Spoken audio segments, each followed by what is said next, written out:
नमस्कार। मैं डॉक्टर श्रीमती मंजुलता कश्यप, सहायक प्राध्यापक अर्थशास्त्र, शासकीय TCL स्नातकोत्तर महाविद्यालय जांजगीर। आज मैं आप लोग को बताने वाली हूँ काल श्रेणी विश्लेषण। इसमें आपका ये सेकंड पार्ट है। पहले पार्ट में आप लोग पढ़ चुके हैं इसका थ्योरी के बारे में। तो चलिए आज हम इसमें पढ़ते हैं काल श्रेणी विश्लेषण का पार्ट 2। इसमें आप लोगों ने पढ़ लिया था कि रेखा चित्र बनाने तक किस प्रकार से होता है। आज इसमें आप लोग को पढ़ना है दीर्घकालीन प्रवृत्ति का माप, measurement of long term trend. इसका प्रमुख रीतियां 4 हैं। पहला है स्वतंत्र हस्त वक्र रीति, इसको हम लोग क्या मानते हैं, फ्री हैंड कर्व मेथड। दूसरा अर्ध मध्यक रीति, सेमी एवरेज मेथड। तीसरा चल माध्य रीति, इसको हम लोग मानते हैं मूविंग एवरेज मेथड। न्यूनतम वर्ग रीति, मेथड ऑफ लीस्ट स्क्वायर। ये 4 ही आप लोग को पढ़ना है। तो चलिए पहले इसमें हम लोग पढ़ते हैं स्वतंत्र हस्त वक्र रीति। इसका पहले समझ लीजिए। सर्वप्रथम ये वाला फर्स्ट पॉइंट, सर्वप्रथम काल माला के मूल्यों को बिंदु रेखी पत्र पर प्रांकित कर लेते हैं, जिसे हम लोग कालिक चित्र मानते हैं। फिर उच्चावचनों को ध्यान में रखते हुए एक ऐसा वक्र खींचते हैं जो इन उच्चावचनों के बीच से होता हुआ गुजरे। इस प्रकार एक सरलित वक्र बनाया जाता है जिससे मूल्यों के उतार व चढ़ाव के औसत को प्रकट करे। तो देखिए इसका एग्जाम्पल है यहाँ पर। निम्नलिखित आंकड़ों से स्वतंत्र हस्त वक्र रीति द्वारा दीर्घकालीन प्रवृत्ति ज्ञात करें। यहाँ आपका वर्ष दिया गया है, उत्पादन आपका दिया गया है। अब इसको आप लोग देखिए इसको किस प्रकार से बनाना है। ये देखिए एक्स अक्ष में हमने यहाँ पर वर्ष कर दिया है। रुकिए ऐसा, एक्स अक्ष में आपका यहाँ पर वर्ष है, वाई अक्ष में है उत्पादन। वही आपका रहेगा जो मैं पहले बताई थी। देखिए 2001 में कितना है, यहाँ बिंदु लगाइए, 2 में 3 में बिंदु को आप लोग लगाते रहिए। फिर इसको हम लोग इस प्रकार से करते हैं। ये देखिए यहाँ आपको उतार चढ़ाव मिल रहा है, ये आपका क्या है, मूल उत्पादन। फिर देखिए इनके बीचों बीच से हम लोग एक रेखा खींचते हैं, इसको हम लोग क्या मानेंगे, उपनति। देखिए ये रेखा इस प्रकार से खींची जाती है कि सभी को ये कवर करे, ऊपर भी नीचे भी। ये जिसमें आपका ये हो गया पहला स्वतंत्र हस्त वक्र रीति। इसमें कुछ नहीं है, जो आपका एग्जाम्पल में दिया गया है वर्ष उत्पादन, उसको आप यहाँ प्रांकित कीजिए। ये देखिए हमने यहाँ पर प्रांकित किया है। फिर बिंदुओं को मिला दीजिए तो आपके यहाँ मिल जाएगा मूल उत्पादन। फिर इनके बीचों बीच हमको एक सरल रेखा खींचनी है, यही आपका रहेगा उपनति। अब सेकंड इसमें आपका रहेगा दूसरा अर्ध मध्यक रीति। अर्ध मध्यक रीति का थोड़ा सा आप लोगों को समझ लेना है कि मौलिक समांकों को 2 समान भागों में विभाजन किया जाता है।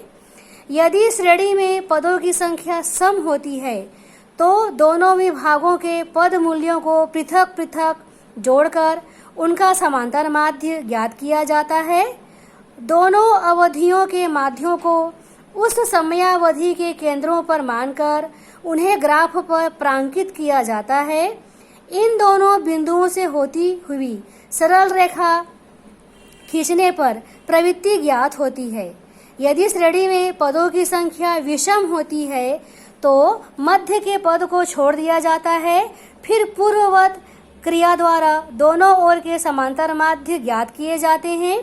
इन माध्यों को दोनों अवधियों के मध्य समय पर प्रांकित कर दिया जाता है। फिर दोनों बिंदुओं को मिलाते हुए रेखा खींच दी जाती है जो प्रवृत्ति का प्रदर्शन करती है। अब इसमें आप लोग देखिए एग्जाम्पल। निम्नलिखित समांकों के लिए अर्ध मध्यक विधि से उपनति रेखा तथा उपनति मूल्य ज्ञात कीजिए। वर्ष आपका दिया गया है 2001, 2, 3, 4, 5, 6। बिक्री यहाँ दिया गया है 40, 45, 44, 43, 47, 51। अब यहाँ आपको ये बनाना है कॉलम वर्ष, बिक्री, फिर रहेगा प्रत्येक अर्धक का योग और फिर रहेगा अर्ध मध्यक। ये देखिए 1, 2, 3, 4, 5, 6, यहाँ आपका 6 है तो 3 को हम लोग जोड़ेंगे। 40, 45, 44 इनका योग हो गया 129। 43, 47, 51 इनका योग हो गया 141। अब यहाँ आपको निकालना है अर्ध मध्यक। बार y1 बराबर क्या रहेगा 129/3। देखिए इसका योग कितना हुआ 129, कितने को जोड़ के बना है 3 से, तो 3 का भाग दीजिए, 129/3 बराबर 43। यहाँ आपका रहेगा बार y2 बराबर 141/3 बराबर 47। अब देखिए पहले आधे भाग के अर्ध मध्यक y1 को वर्ष 2002, इसको हम लोग मानते हैं t1। फिर दूसरे भाग के अर्ध मध्यक बार y2 को वर्ष 2005 बार t2। दोनों बिंदुओं को मिलाने से उपनति प्राप्त होती है। ये देखिए x अक्ष में आपका वर्ष है, y अक्ष में आपका बिक्री है। 1 2 3 4 5 6 ये आपका वर्ष दिया गया है। फिर यहाँ कितना था 40 45 से आपको यहाँ पर ये दिया गया है।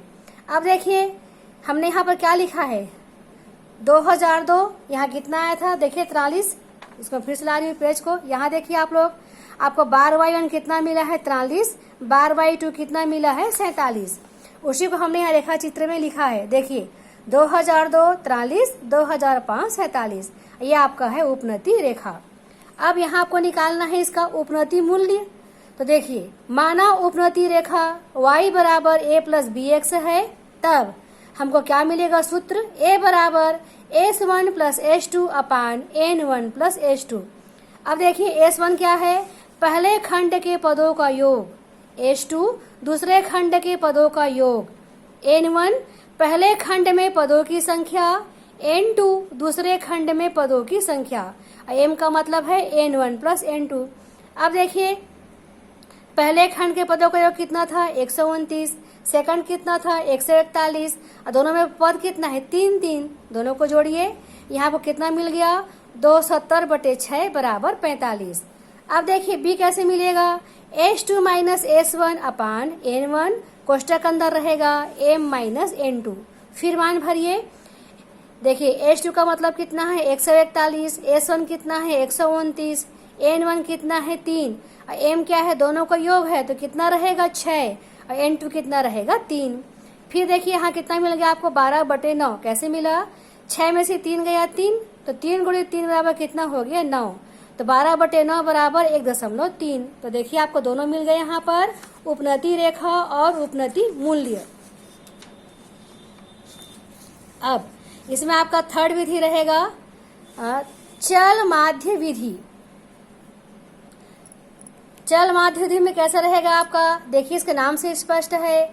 आपका प्रथम माध्य कैसे निकलेगा, मान लीजिए चल अवधि 3 वर्ष है, v1 plus v2 plus v3 अपान 3। अब इसमें आप सेकंड को छोड़ देंगे, द्वितीय माध्य में v2 plus v3 plus v4 अपान 3। फिर इसमें आप लोग v2 को छोड़ देंगे, v3 plus v4 plus v5 अपान 3। इसी प्रकार ये चलता रहेगा। इस क्रम की पुनरावृत्ति तब तक होती रहेगी जब तक अंतिम पद मूल्य तक नहीं पहुंच जाते। इस विधि को चल माध्य रीति कहा जाता है। मान लीजिए चल माध्य विधि 4 रहेगा तो क्या करेंगे आप लोग v1 plus v2 plus v3 plus v4 अपान 4। मान लीजिए 5 रहेगा तो 5 को जोड़ेंगे, 5 से भाग देंगे। 7 रहेगा तो 7 मूल्यों को जोड़ेंगे, 7 से भाग देंगे। अब देखिए इस एग्जाम्पल आपका क्या है 3 वर्षीय चल माध्य रीति से उपनति ज्ञात कीजिए। ये देखिए ये आपका वर्ष दिया गया है, बिक्री है। अब यहाँ आपको 2 कॉलम बनाना है, 3 वर्षीय योग 3 वर्षीय चल माध्य। अब 5 7 9 को जोड़ेंगे क्या हो जाएगा 21। फिर 5 को छोड़ दीजिए, 7 9 12 को जोड़ेंगे ये हो गया 28। फिर 7 को छोड़ दीजिए, 9 12 11 को जोड़ेंगे ये हो जाएगा 32। इसी प्रकार आपको 1 को छोड़ के बाकी 3 3 को लेना है, तो ये आपको मिलेगा 3 वर्षीय योग।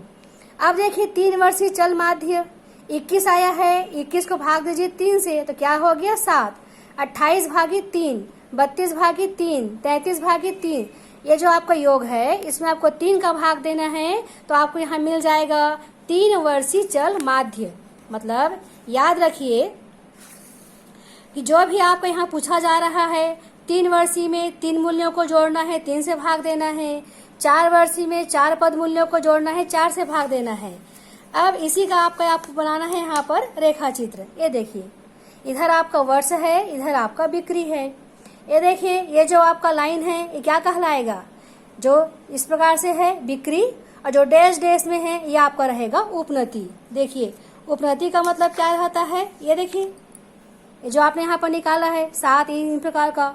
अब बिक्री का मतलब आपका ये है, ये वाला लाइन। सेकंड वाला आपका बिक्री में दिखा रहा है और लास्ट वाला आपका उपनति में दिखा रहा है ये। तो यहाँ आपको दोनों मिल गया है। जो स्ट्रेट लाइन है यहाँ आपका बिक्री का है, डैश डैश है आपका यहाँ पर उपनति का है। एक्स अक्ष में वर्ष है, वाई अक्ष में बिक्री है। इसी प्रकार 5 वर्षीय, 7 वर्षीय, 4 वर्षीय माध्य आप लोग निकाल सकते हैं। 5 वर्षीय में शुरू के 2 वर्ष, 7 वर्षीय में प्रारंभ के 3 वर्ष और 4 वर्षीय में प्रारंभ के 2 वर्ष निरंक रहेगा। एक और यहाँ पर कर लीजिए, 4 वर्षीय चल माध्य।